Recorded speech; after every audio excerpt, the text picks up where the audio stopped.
կաշառակերների շուրջ բանով շրջապատված մեկը եկել է խոսում է բանից, կոռուպցիոն ռիսկի մասից, մարդկանց մասին, ովքեր որ ուրեմն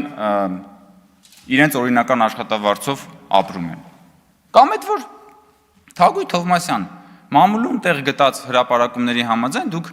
եւ նաեւ կարծեմ կոռուպցիայի կանխարգելման հանձնաժողովում էլ դա հրապարակված է։ 3 հատ տուն ունեք Երևանում։ Դուք որպես լրագրող ո՞նց եք Երևան քաղաքում 3 հատ տուն բանարել, ձեռք բերել։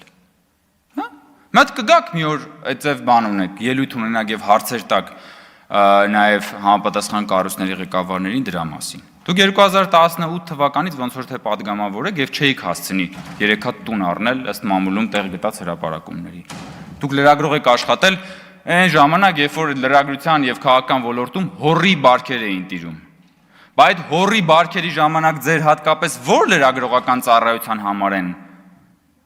ինչ վարձատրություն են տվել, որ դուք ըստ մամուլի 3 հատ տուն ունեք Երևան քաղաքում։